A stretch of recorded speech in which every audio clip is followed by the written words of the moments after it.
we have finally produced something that we've been working on for 4.5 years, and that's this book. It's called Homecoming: How the Mystery of the New Covenant brings both Jew and Gentile back to Abba Father. 4.5 years in the making, but it's finally here. It's finally arrived.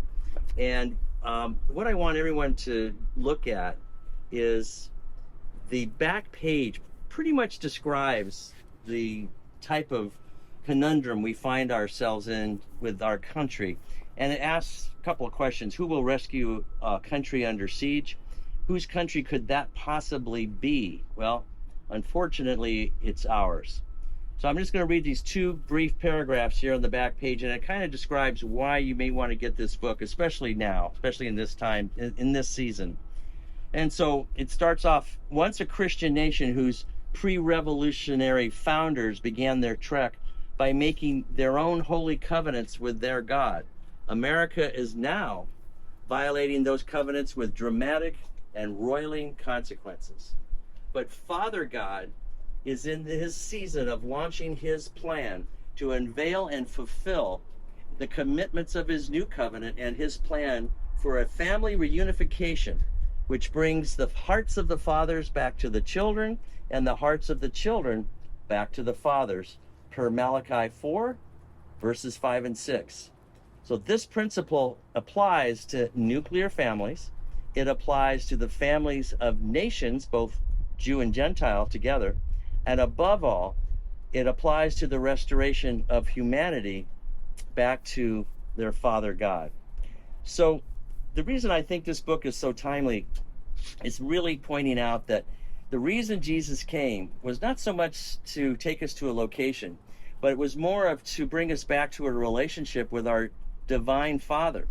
I'm looking at John 14:6 when he says, I am the way, I am the truth, I am the life.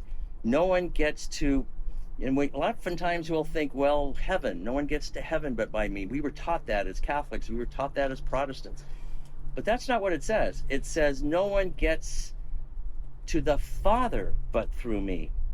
And so this story is, the Bible story is more of a family reunion story, much more than a travel log of going to a place.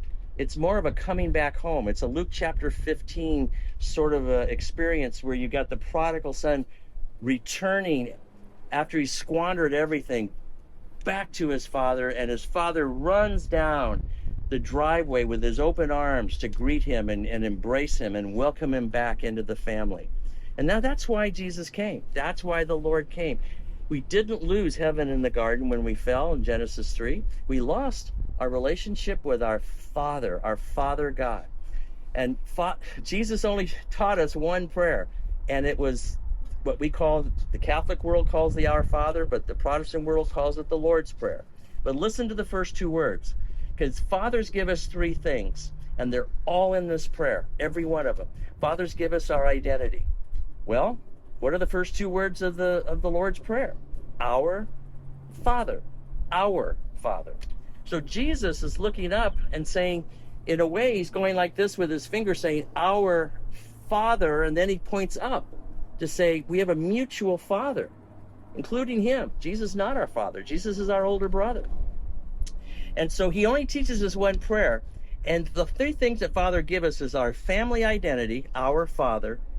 He also gives us our provision, which is, you'll also find that in the Lord's Prayer, where it says, give us this day our daily bread. And then lastly, fathers give us protection. And where's that in the Lord's Prayer? Deliver us from the evil one. So we have our identity, our provision, and our protection, all within the confines of this one singular prayer that Jesus taught us to pray. It's an important prayer. It gets us back to what the blueprint of Father God's kingdom is. And the most important thing is we're asking the Father to do two things. Bring your kingdom, bring your government back to this crazy earth where we have anarchy and chaos. And then we say, how do we know that you've arrived? Well, you brought your government on your shoulders, per Isaiah 9. May your kingdom come, may your will be done. That's the key. Are we all doing the Father's will? at all times. So I want to encourage you to get this book. You can get it on Amazon. You can get it on my website as well, which is Earl. Well, actually, my email is earlsimpletruth at gmail.com, or you can get it through my website, and that is www.simpletruthministries, all small letters, simpletruthministries.net. I'm not a .com. I'm not a .org. I am a .net. Okay. Get this book. I think you'll find it extremely applicable for the times in which we live. And God bless you. And hope to see you in the near future.